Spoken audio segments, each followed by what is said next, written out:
Good evening, everyone. How are y'all doing? Good. Great to see everyone here. My name is Matt Lindstrom, and I'm a political science professor and Edward Henry Poli-Sci professor and service director of the Eugene J. McCarthy Center for Public Policy and Civic Engagement. And this week is the 5th annual McCarthy Residency, where we bring in a scholar in residence to visit classes and do some presentations like this evening. And it's been a fantastic week so far with John Chromy. We're very honored to have him here tonight and this whole week. And he's certainly been very busy. This afternoon he spoke to the St. Cloud Rotary Club, and he just recently added another class visit for tomorrow morning. So very, very busy guy. But as you'll see in his presentation, he has a lot to share, and we're very thrilled to have him here tonight. Mr. Chromy serves as Vice President of the Cooperative Housing Foundation, otherwise known as CHF International. And this is an international development organization that's founded in 1952. He's been with the organization since '96. And I'm not going to read his long bio, but it's suffice to say it's amazing. He's visited 55 countries. He lived in India for 5 years. He's hitchhiked across the Middle East, I think, over 6 weeks or so. He's worked with 3 presidents. He's testified in front of various Senate and House committees. Lots of stories, lots of amazing stories. He's really touched the world, particularly the most vulnerable folks in this world. And I think in his presentation tonight, you'll see that. We also have a brief PowerPoint, and this young man up here, handsome gentleman from the Record.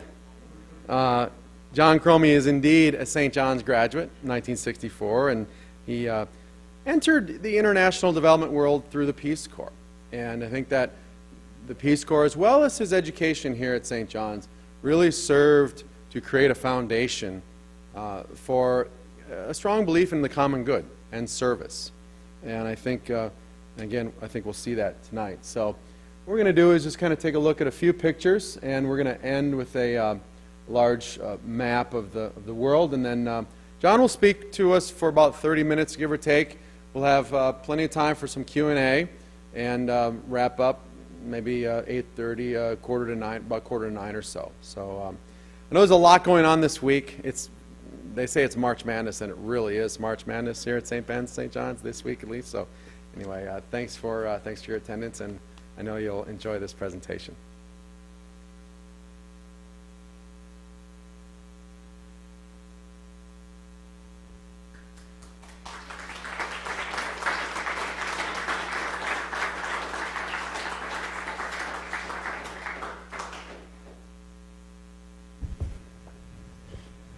The contrast between the first picture and that one tells you what happens in 50 years.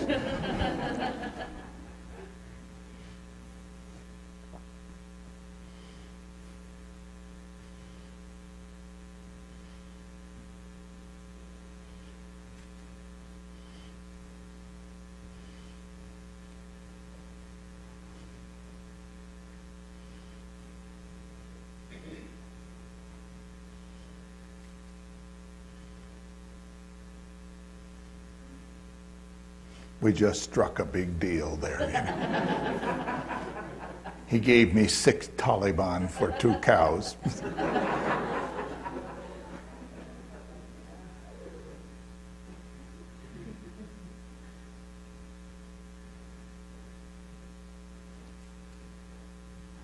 I just wanted you to have a feel for the kinds of places we work and I've been. And I remember calling my oldest sister from Kabul, Afghanistan, and when I told her I was calling from Afghanistan, she said, "You're calling from where?"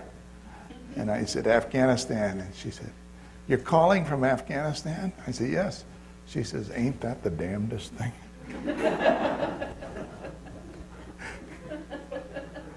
Now that's the way to load a truck.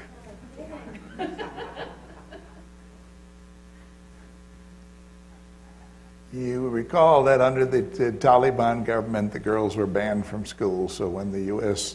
entered Afghanistan in 2001, after the 9/11 attacks, and we destroyed the Taliban government, they left Kabul in November 28th of 2001. And one of the first things we did when we went there in December was to reopen the schools and allow the girls to come back to school. And today, now there are more than 3 million girls in Afghanistan going to school.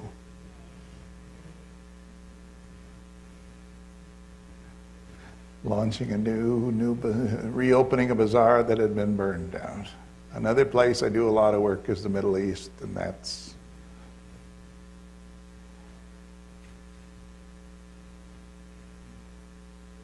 and we'll leave the map up there because if I remember, I'll refer to it in a number of parts of the conversation. Thank you all for coming. I recognize some veteran faces in the crowd, so some of whom know the truth from 50 years ago, so I have to be careful what I tell you young folks, but it's been, I came here in September, actually August of 1960, and I came off a farm in New Prague, Minnesota.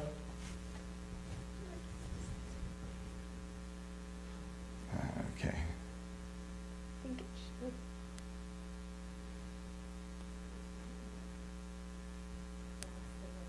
Technology will get you every time. I want to make sure it stays on.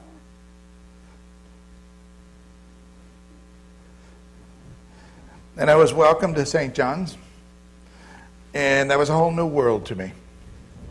I had never been that far away from home, had never been exposed to people with PhDs and people with great talent and great skills in a variety of fields. I was exposed to professors who had knowledge beyond my dreams, and I was given opportunities to learn and to be part of a great community, the Benedictine community of St. John's. I got a chance to meet great people like Joe Ferry and his wife Jill, Dick and Eileen Haig, Father Don Tollefus, who a lot of you know was our chaplain at the time, and that was part of, a great part of coming and being part of St. John's. At the time, President Kennedy had just been elected. It was a time of great excitement and joy that there was a new frontier, a new world being built, and we were going to be part of that. And in the back of my head was a song I had heard when I was a youngster about faraway places with strange sounding names. And I always wanted to travel, I always wanted to go. So when in November of 1962, the Peace Corps sent me an invitation to go to India, I first went to my professor of history and asked for his advice whether I should leave St. John's and go. And he told me, Peace Corps, bah, humbug, the Kennedys, those people, they're crazy. I threw the evaluation forms in the wastebasket. You ought to stay here in college and do what you're doing. So I backed out of his room and found another advisor who was more congenial, and he urged me to go, and I left and went to India in January of 1963. That was the time of Vatican II. And up until that time, we had been taught that Muslims and Hindus and Buddhists and other such people were pagans. They were never part of God's plan. They were never going to join him in his eternal life. And in June of 1963, I was standing in the middle of a village in India, looking all around me, and around me I was surrounded by children of Hindu families and a couple of merchants of Islamic families, and I realized that I was on the other side of the world and that I had to learn new things, new understandings, and take advantage of these new opportunities. I took with me from St. John's a number of things that were important. I learned here the key, worship and work, the importance of the spiritual side and the manual side, the physical side of life. And I took that with me to India, and it helped me through many difficult situations. I learned here respect for nature and the environment. The Benedictines seemed to do amazing things with local clay, with local materials, with local wood, the chairs you're sitting on, the bricks of these buildings, the church they built, and so on. And that's a tradition that has continued all my life, and I now see it all over again here at St. John's. I learned tolerance amongst people of different thoughts. I was always amazed at the Benedictines. You know, we had Father Martin Scherber, who was a Keynesian economist. We had Father Gervais, who was a Milton Friedman acolyte. And they were on the same faculty teaching the same students, and so they confused us. And that went along. I remained confused on that until about 10 years later I had a chance to talk with another economist, John Kenneth Galbraith.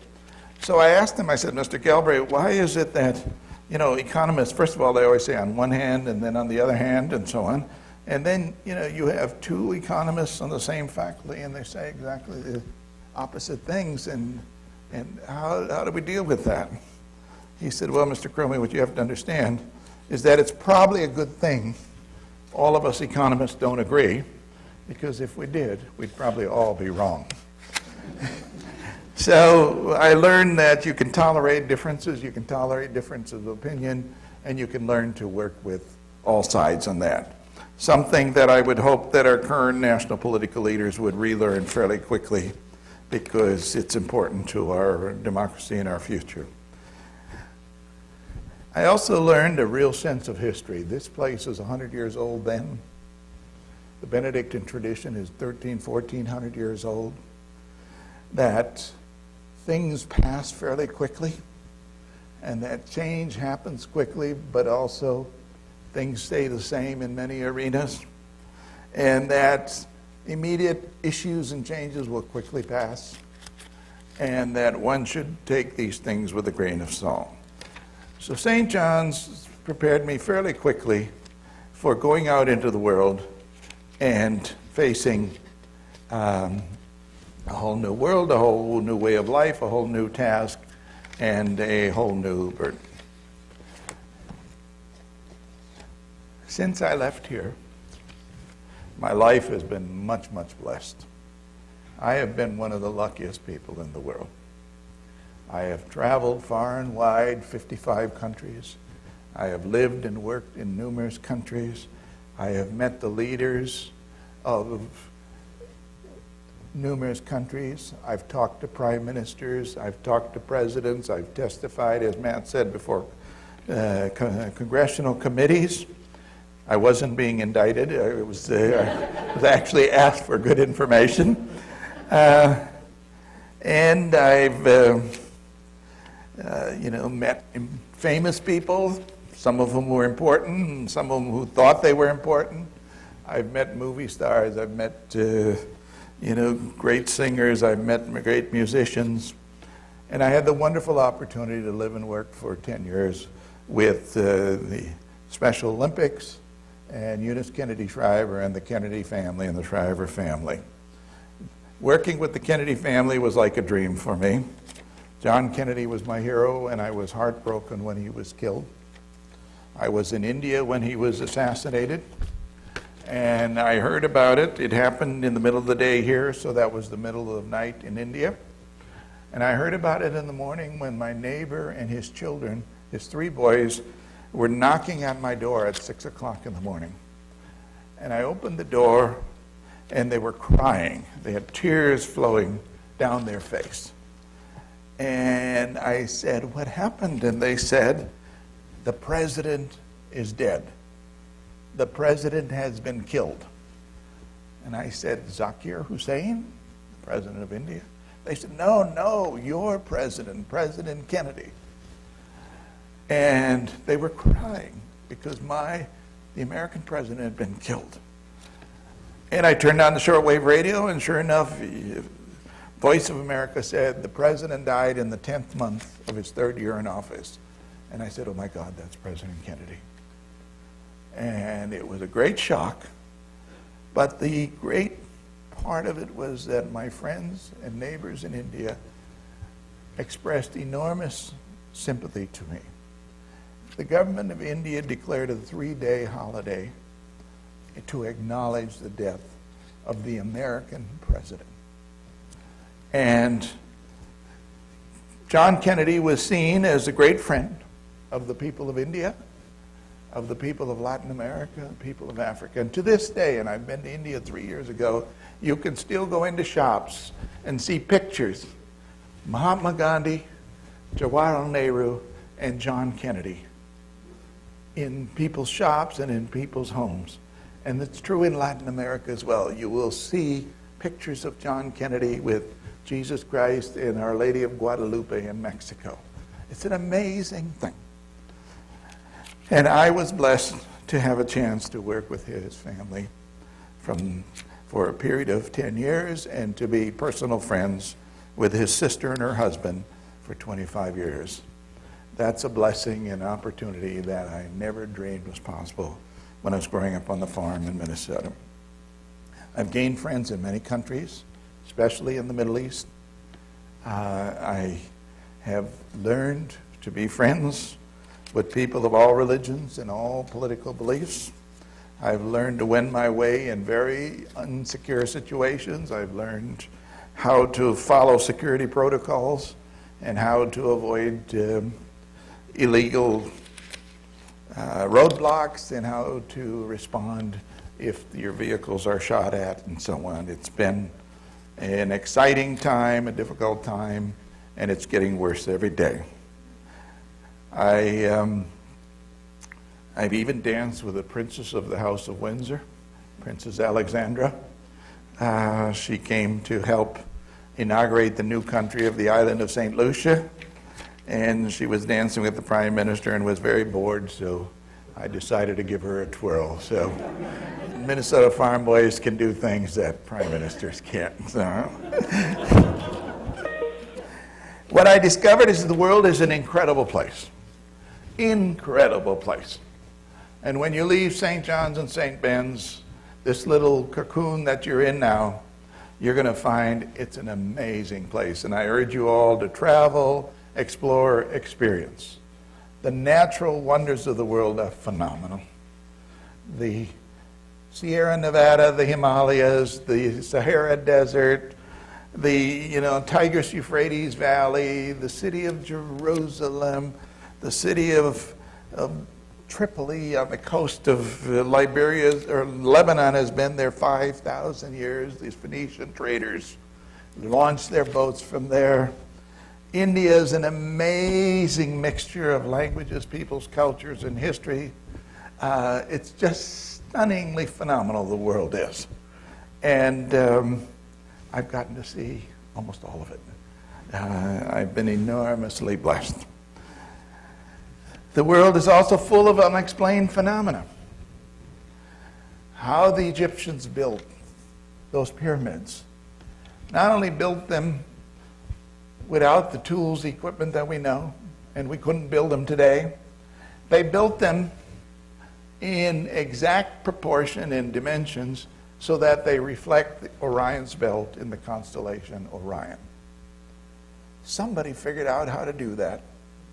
How to take those 3 stars, put them on the Earth, exact distances, exact locations, and build buildings that were the biggest things in the world with 20-ton stones and make it exactly perfect so that on the solstice the sun shines exactly through a hole in the pyramid right to the center of the pyramid. They didn't even have a slide rule, much less a computer, and they could do this. We don't know how they did it because a lot of knowledge is lost. Stonehenge, they moved 60-ton stones and built also a solar map. Unbelievable. In South America, you see these giant stone drawings on the ground that you can't see unless you fly 20,000 feet above the ground. How did they do it? You don't see it on the ground. They've done it up there. The world is full of unexplained phenomena. But ironically, one of the most beautiful things I've ever saw in nature was here at St. John's. In March of 1962, we had a phenomenon. We had a warm evening and an overnight rain, and it got very cold in the morning. And when I looked out my window at St. Mary's Hall, every tree on the campus was filled with ice, and the sun came out, and for about 40 minutes, we had every tree reflecting millions of rainbows as that light refracted through the ice on the trees. I'd never seen it before, never seen it since, never seen it anyplace else. That was one unique phenomenon here at St. John's. The world is full of those phenomena. I'll talk just a little bit about 2 or 3 things that I've learned. There's a lot of things that I've learned, but I'll try to. One of the things is the amazing phenomena called the law of unintended consequences, or unknown consequences. Uh-oh. And let me give you several examples. In 1492, after about 100 years of Portuguese sailors trying to sail down the coast of Africa to get around the Cape of Good Hope, to get over here to Indonesia, to be able to access the salt and cinnamon and nutmeg and the spices of the Far East, which were highly prized back in Europe by the wealthy people. It didn't work very well because the storms and the currents here beat the hell out of their ships and busted them up, and a lot of them never made the transit. So in 1492, Prince Henry and his buddy Vasco da Gama said, you know, that's not working very well. Why don't we sail not along the coast of Africa, but sail 2,700 miles out into the South Atlantic, where we've never been before, and pick up these winds and sail past South Africa and the Cape of Good Hope and make our way up there. I often wondered if Vasco da Gama told his sailors that they were going to do that. I suspect they'd have all gone overboard or thrown him overboard. And he succeeded. And that resulted in 2 things that nobody anticipated. First of all, one of the richest countries in Europe was Venice, because Venice controlled the Mediterranean and therefore controlled all the trade that was coming on the Silk Roads via camel from China and Indonesia. And so Venice for 700 years was rich as sin, because they had all of that, and they controlled the entry into Europe. The day Vasco da Gama circled around south of Africa and headed this way, the sand began to run out under the foundation of the Republic of Venice. They didn't know it, nobody planned on it, but within 100 years, Venice was out of the ballgame. It was the law of unintended consequences. Venice eventually became sort of the brothel of Europe for 100 years or so, and now has become the Disneyland of Europe, the historic Disneyland of Europe. But they have never been a significant trading place since then. Simultaneously, as da Gama made this route, camel drivers and traders all the way from China, India, Afghanistan, Iran, Iraq, Turkey, their industry also started to fade. Because once the ships could make the route, then the camel business, the Silk Road, the long caravans were gone.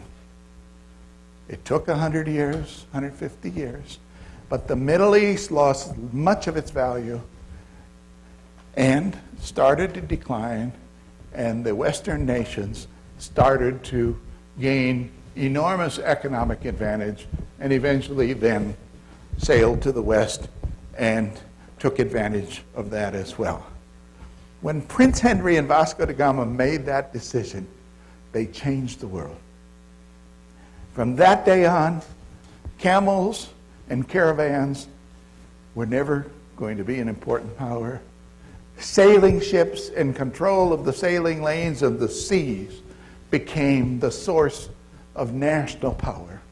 And for the next 500 years, European nations controlled the shipping lanes of the world. And the trade and the economic value was controlled by European nations, and since the early 1900s, the United States. While you and I were busy reading and so on in about 1994, the Soviet Union's, Russia's fleet abandoned the Atlantic and the South Pacific and the Indian Ocean. And for the first time in 500 years, no European power controlled the sea lanes of the world when Russia's ships left.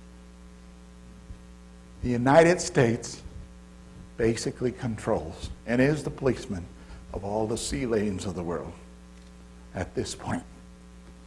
The other interesting thing that's happened since about 1994 is we set up a new Silk Road. We have new camel caravans, but they're not camels. They're giant container ships. Giant container ships are sailing from China, Japan, Hong Kong, Philippines, Indonesia, across the Pacific to the west coast of the United States. If you go to Long Beach, California, you will see ships that are 17 stories high, loaded with containers, full of the goods from Asia coming to America. We have a new Silk Road.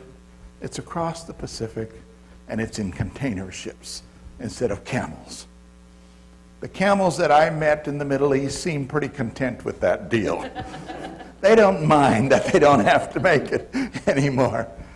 But to me, it's fascinating that we are again have a Silk Road from the Far East countries to America and Europe, but it's giant container ships instead of camels. So things happen that affect all of our lives. The result of that is you and I go to Walmart and buy all kinds of stuff. I mean, we don't just buy one of everything, we buy 4 of everything and 7 of everything, and our kids have stuff stacked up, you don't have enough space. So the result of that is now one of the fastest growing industries in the United States is what? Storage space. Storage, places where you can rent space to put the stuff you can't keep in your house in your garage anymore, so you can go to Walmart or Kmart or wherever and buy more stuff so your kids can have more stuff that you can't walk through their room on. These things happen, and they're just the law of unintended consequences. Our military decided about 30 years ago they really needed a way to communicate a lot more. And they got the RAND Corporation to work on, along with about 12 universities, on a method of tying computers together so they could all work more. And something was created called the Internet. And it tied the computers at 12 universities together through the RAND Corporation. And so they could all access each other's data. You and I, at that moment, our lives totally changed. We didn't know it for about another 8 or 10 years, but our lives have totally changed. I spent last night talking with the librarian at St. John's Library, saying, what do librarians do now that everybody has laptops and can access all the information in the world? They don't need to go to the library anymore.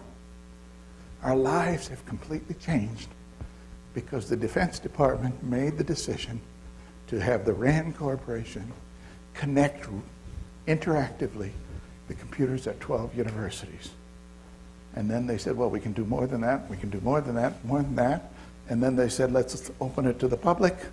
And now every one of us is connected all the time, so we don't ever have to talk to each other anymore. We never have to visit with each other anymore. We can just send texts to each other, But nobody thought that was going to happen.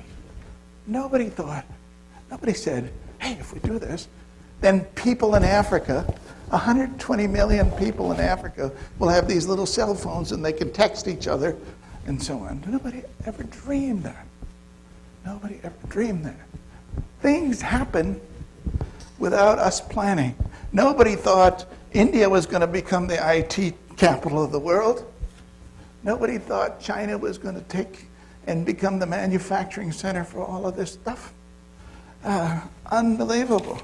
The changes that happen as a result of little decisions made here and there around the world. If you, as a student here, I want you to think about 2 or 3 things.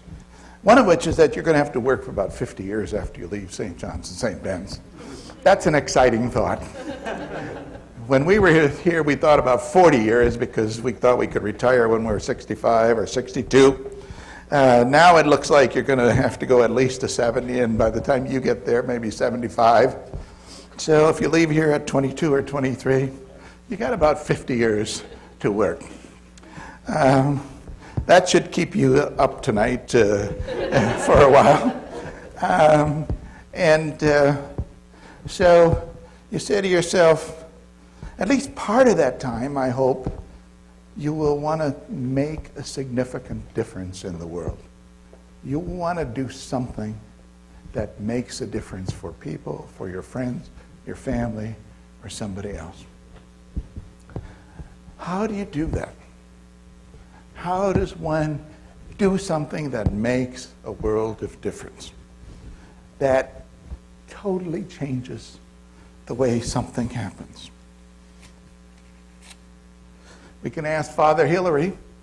He was on the committee that decided to build a church unlike any other church in the world, that didn't look like anything St. John's had ever seen before, that probably the bishop St. Cloud would frown upon, and half the monks in the monastery would want to string him up on a rope, and change how the world thinks about great churches. And they did it because they thought differently. And they dialogued with somebody who presented new concepts. Steve Jobs.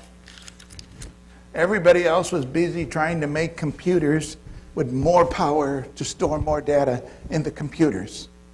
And he said, I'll make computers.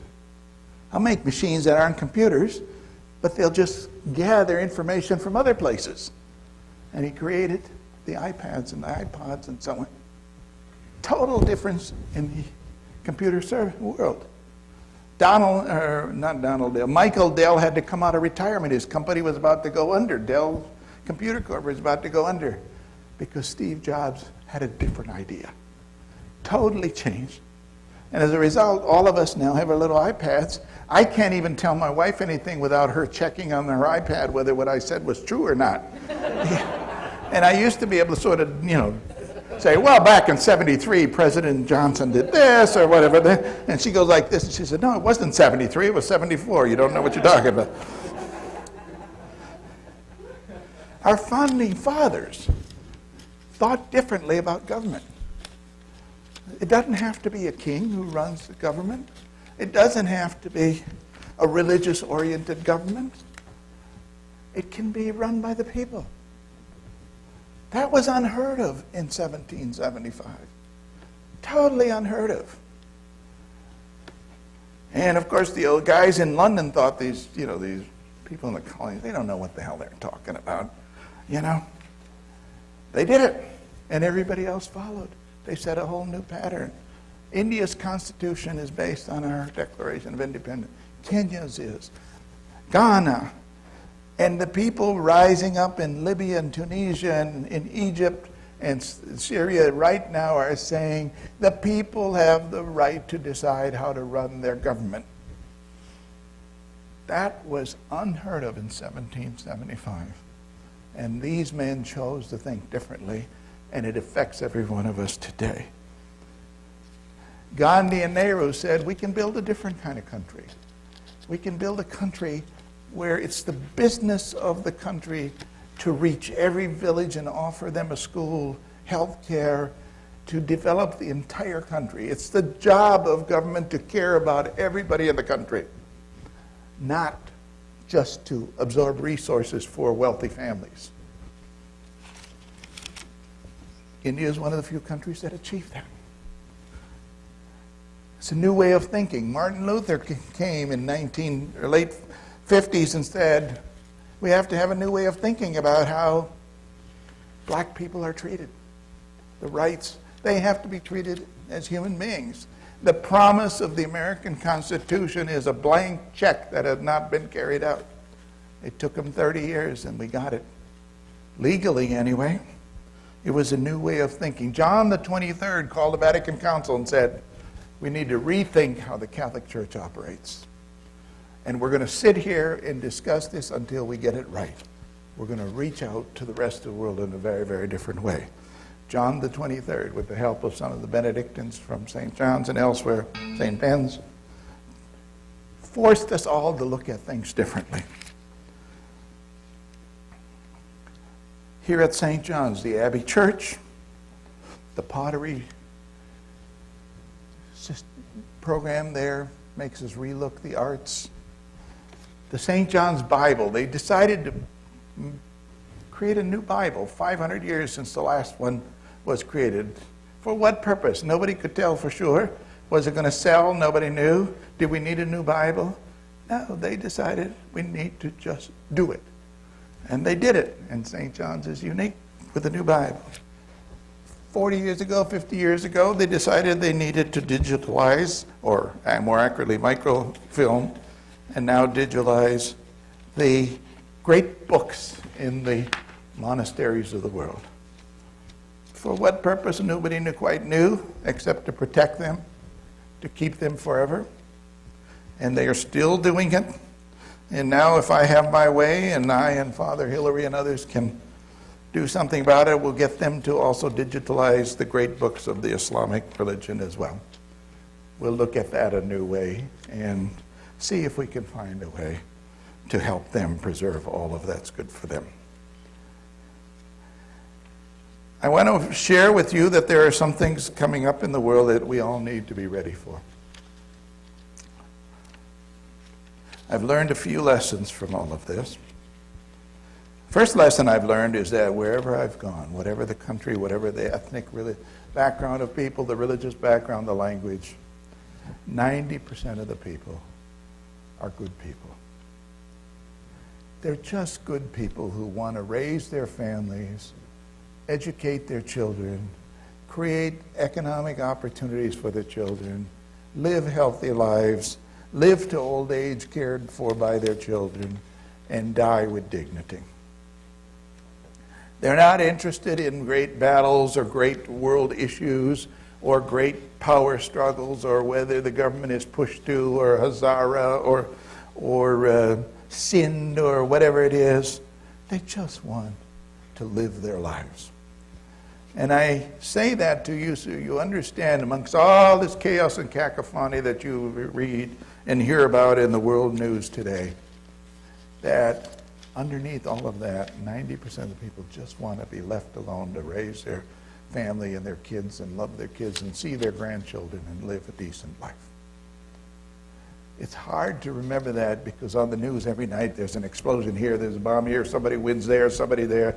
Bashir is doing this, Assad is doing that, or he's going to fall, or he's not going to fall, or the Israeli government's going to do this, or the Palestinians, or the Afghans. Soldier goes berserk, and so on. And you say the world's nuts.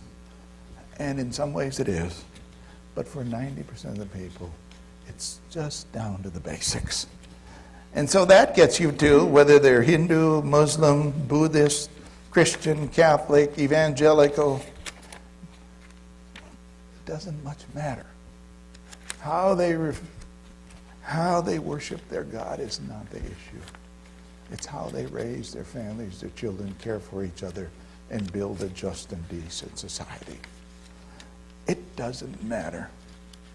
To have these giant conflicts between Islam and Judaism and Christianity, all religions that grew out of Abraham and his descendants, is a crime against humanity. It's a crime against humanity. The Crusades were crimes against humanity, and the Islamic terrorism bombing are crimes against humanity, because the people just want to live their lives and raise their children. And I am afraid, and I share this with you, we are facing a potential tectonic friction between the Islamic world and the Western Christian world. Nuclear bombs and nuclear arms are the potential that could make this terrible for all of us. And unless somebody does something to diffuse the anger and hatred amongst young Islamic people towards the Western world, we all, our children and our grandchildren, face some very, very dangerous times. We're facing them right now with the question of Iran and its nuclear bomb and the potential, and the drums are beating to bomb the hell out of Iran right now, and so on.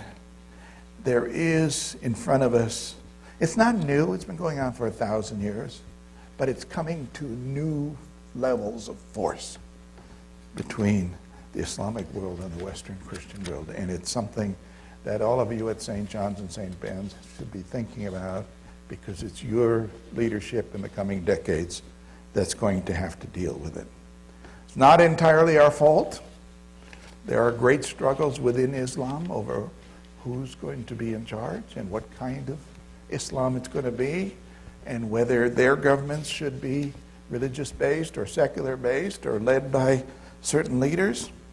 And many of them are diverting the struggle to struggle against the West in order to avoid the internal issue.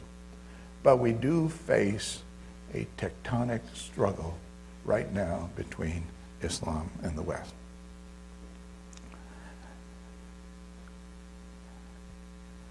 The other thing I would share with you, what I've learned from all of this, when you hear the news and when you read the stories about what's happening in the world, follow an old Arabic saying. Always look around to see which camel has its nose under the tent. These things are a hell of a lot more complicated than they come across in the news. Who is gaining by not having the war in Afghanistan stop? If you're the owner of a big trucking fleet in Karachi, Pakistan, you are making money like you've never made money before or ever will again, shipping American military supplies from Karachi all the way up through the Khyber Pass to Afghanistan. You don't want that to stop. The gravy train is unbelievable. You get paid almost unlimited amounts, and you pay off the insurgents. The insurgents don't want it to stop, because if they get paid not to attack the tankers and the trucks, that's about as easy money as it can be. So they don't want it to stop. The Pakistan government doesn't want it to stop. You and I know why Osama bin Laden, they didn't know he was there. Because for 10 years, if they would have captured or turned him over to us, we'd have stopped giving them $500 million of military aid immediately, a year. So if it was worth $5 billion to not know that he's there, we had to go find him ourselves. I would have never turned him in if I had been the Pakistani Secret Service. I'd have kept him under wraps. Even if I'd killed him, I wouldn't have told you. It was worth $500 million a year. There are people who have vested interest in all of this continuing. A whole series of Islamic countries do not want the Palestinian question settled. Because as long as the United States and Israel are preoccupied with Palestine, we can't bother with them. And they have a perfect excuse for doing whatever they do, because they say, the West is oppressing the Palestinians. And so you can't expect us to do other things. They don't want it settled. They don't want a strong Palestine. Nobody wanted Yasser Arafat to be president of his country. The guy was nothing but trouble wherever he went. So they didn't let him. And they don't want it settled. Because as long as it's not settled, Israel is under control. If Palestine was settled, then they wouldn't have any excuse to tell their people, well, we can't do anything about Israel. So they don't want it stopped.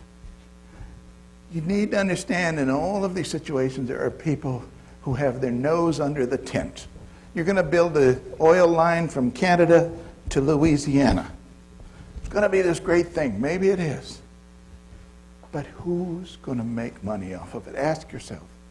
Who's investing in that? Who's going to make money if it's approved or disapproved? There's always all kinds of undercurrents underneath all of these things. The government of Iran is not a monolithic thing. There are all kinds of power struggles in Iran. We might, if these people fall, we might get something worse. We might get something better. All kinds of things going on all the time. It's much more complicated. There are dozens of camels' noses under every tent. And that's something that I want you to know. It took me about 30 years to learn all of this. So I'm trying to share it with you ahead of time. And with that,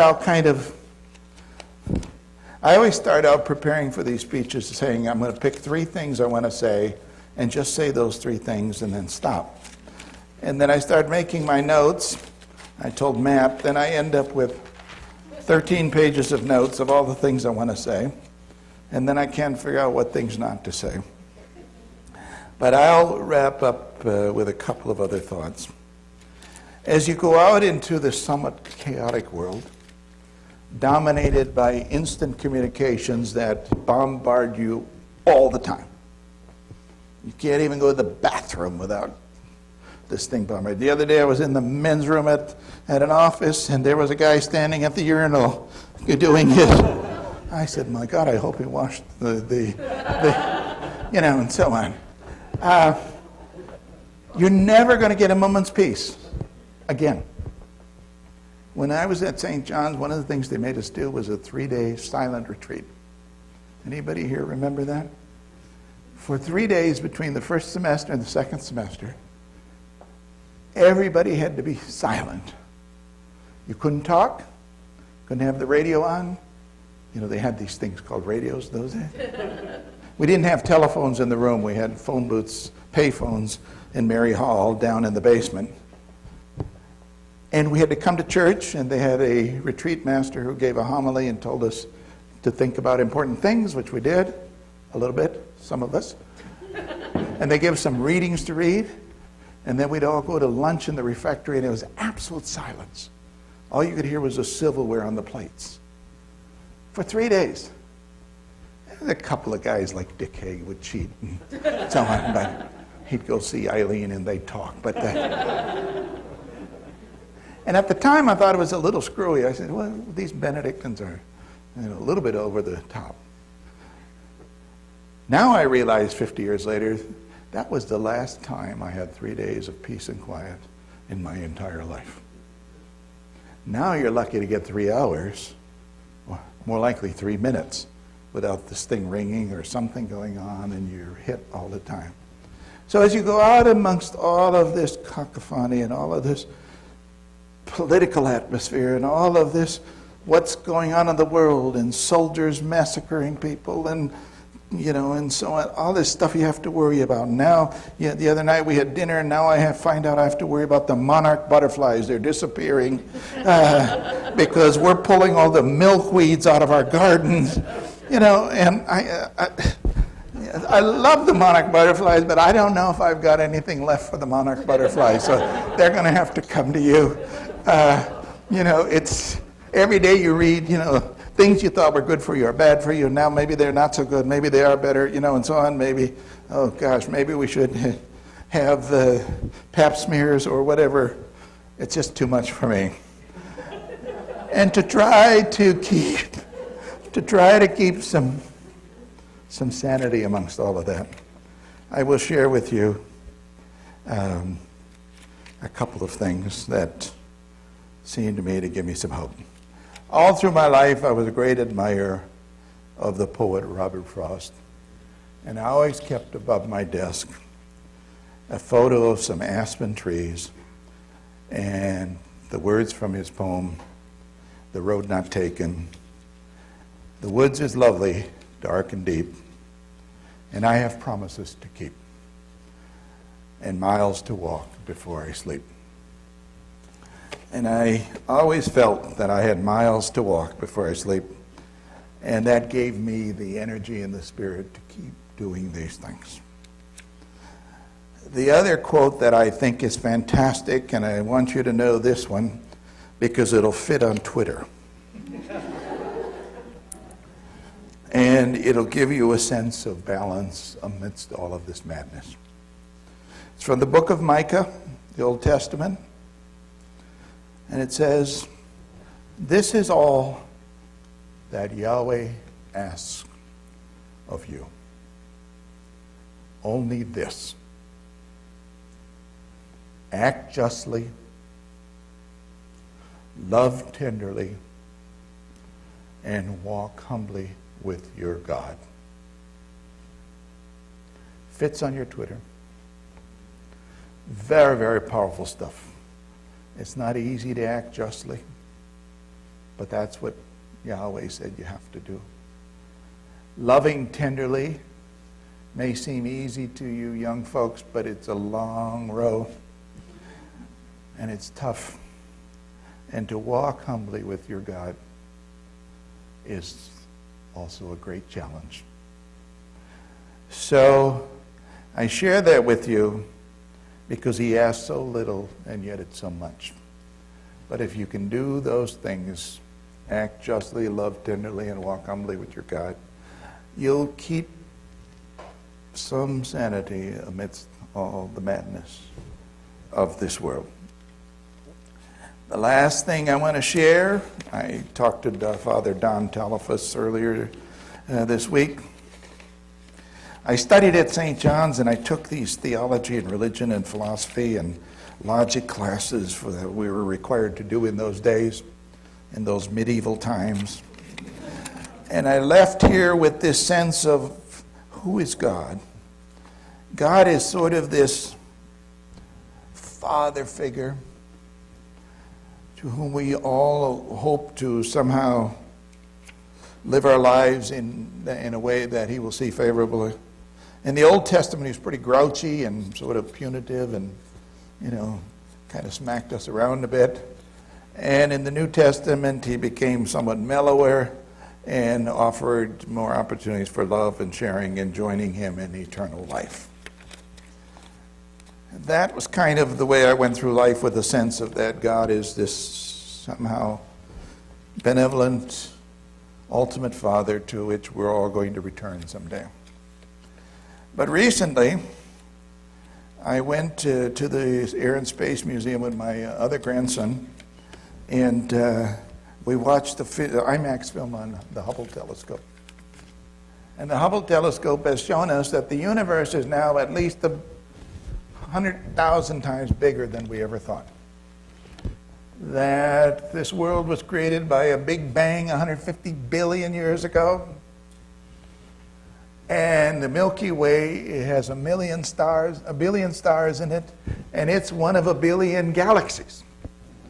And this thing is full of power and quasars that are disappearing and black holes and enormous forces operating on each other.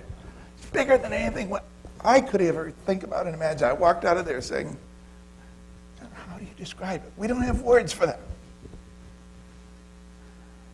And then the next day I read in The Economist about the latest medical research about DNA in our cells, and how every one of the million cells in our body has a DNA signature that is unique to me or you, and it's in every one of our cells, and everyone is connected and tied to everybody else that was ever in our background, our life, our history, going all the way back to whatever.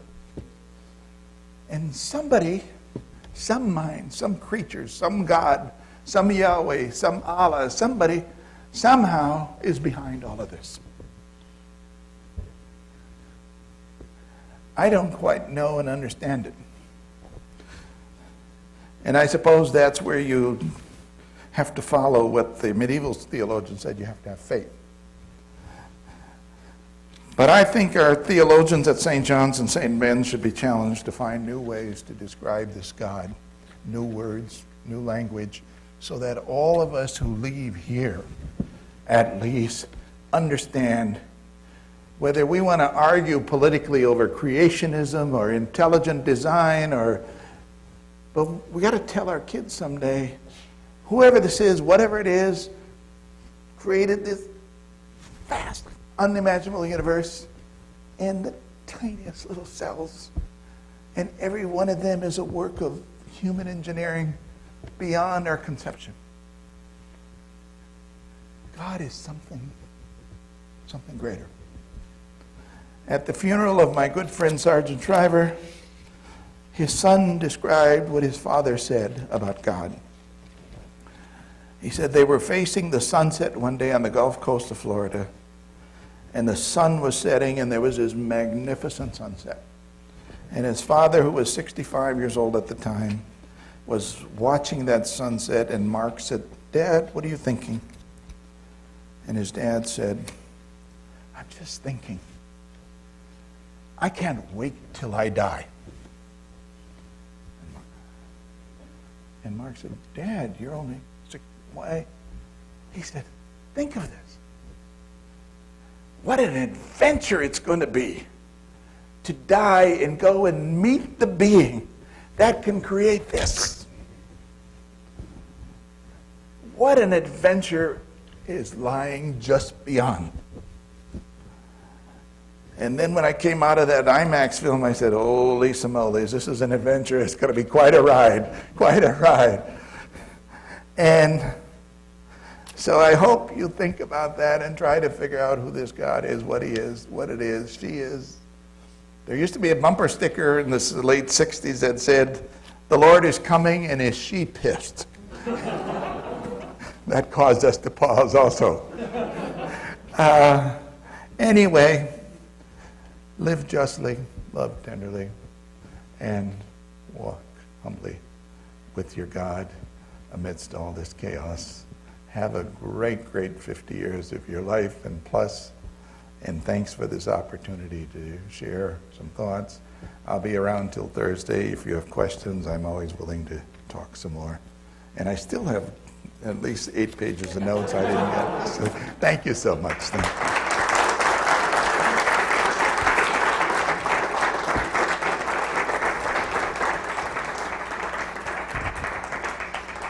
I brought with me 3 or 4 copies of the biography of this man who said, "I can't wait till I die."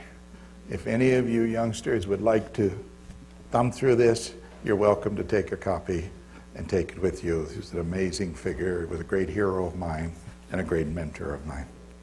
Thank you very much. Sure.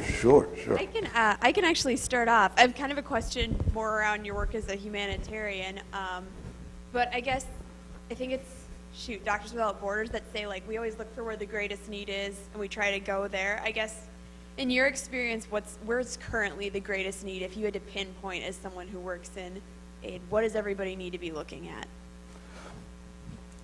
Well, in terms of human suffering, what is happening in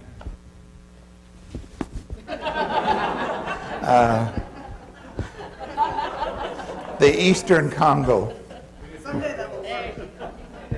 it remains just unbelievable what is happening to people in this area and in southern Sudan. The power fights amongst the young guys who run militias, and the murdering of people, the kidnapping of people, the enrolling of young children into their militias and armies is absolutely devastating. And none of us has any appetite, none of the Western nations, none of the Arab nations or anybody else has any appetite to go into Central Africa, in the Congo region, in the rainforest jungles of that region, and try to sort this out. And the result is that women and children are just devastated in the process. And all these families that I mentioned to you who just want to raise their kids and go, it ain't happening. Haiti is your second one. And Haiti, it's criminal because the government of Haiti cannot get itself reorganized in order to rebuild its country. And the people of Haiti have been waiting for 100 years. And unfortunately, the government of Haiti adopted the worst part of the French system when they became independent. And 15, 20 families control all the resources. And they fight between themselves over who's going to be president, who's going to be in the Congress, and who gets to steal the most money for themselves. And the international community doesn't want to put money in there because they know it's not going to get to the people. And so they're in stasis. There's $800 million waiting to go and help the people of Haiti rebuild their houses, their clinics, and so on. Only thing going in there is what the international nonprofit and religious groups are doing, because the leadership of that country is behaving at best totally incompetently and at worst criminally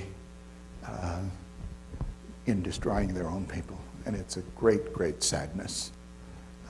Great, great sadness. I wish the government of Canada would take them over and run them for 20 years and set up a functioning government. Very, very sad. Very sad indeed.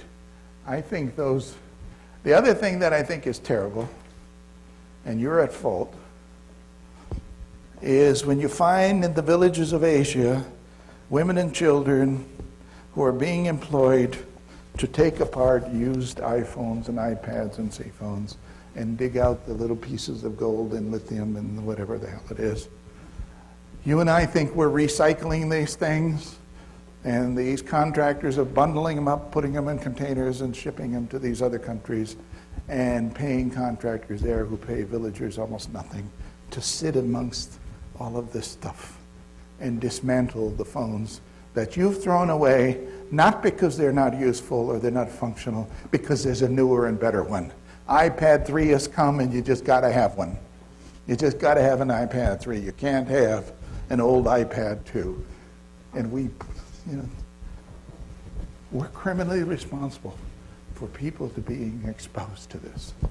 And we think we're not. Oh, great.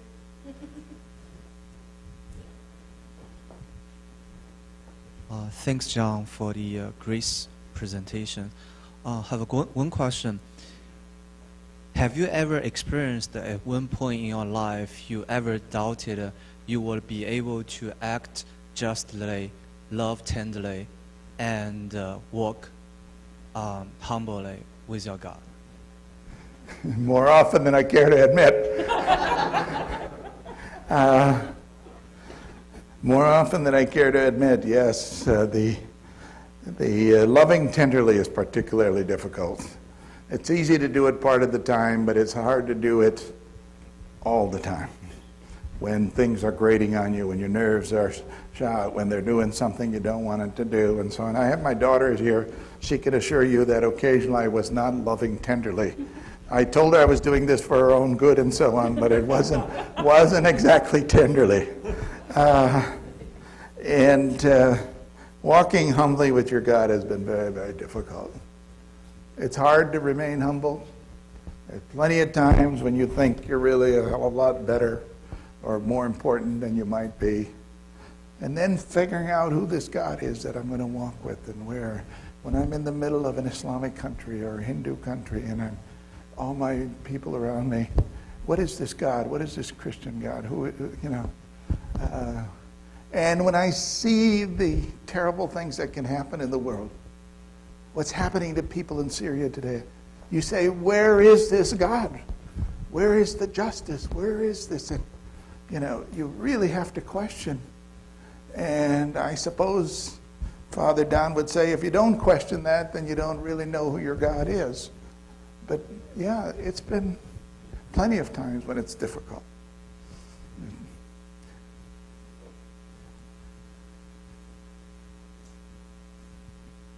Yes, thanks for coming. And I have a question. Like 55 countries traveling to is quite impressive.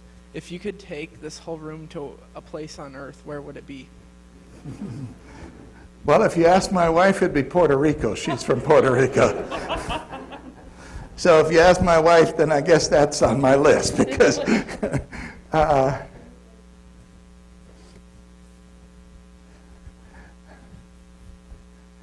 United States is a great place to live, no question. If I had my total choice, I think it might be Beirut, Lebanon, because I'm a history person. I love the Middle East. I love the history, the 5,000 years of the Phoenicians sailing out of the Lebanese coast and going all across the world, and so on. The camel trains. I've sat and had supper in caravanserais in Baku that were 800 years old. I've had meals in an old water cistern in Istanbul that's 500 years old. I've sat on the floor in the Jewish quarter in old Jerusalem, and it's 3,000 years old. To me, I'd live in the Middle East just for the history. It's unbelievable. And the brilliance of people and the flow of ideas and so on. If it was just me, I think that's where I would be. Otherwise, St. John's. I told President Bob that they need to get some retirement apartments here so that I can come and live here for a year and walk to church every day and sit and have coffee with Father Don, and we can figure out who this God is that puts up the quasars and black holes and all of that sort of stuff over coffee every morning. All right. Well, thank you very much. Again, I think we're going to wrap up there. But thanks so much for coming. Let's give John a hand.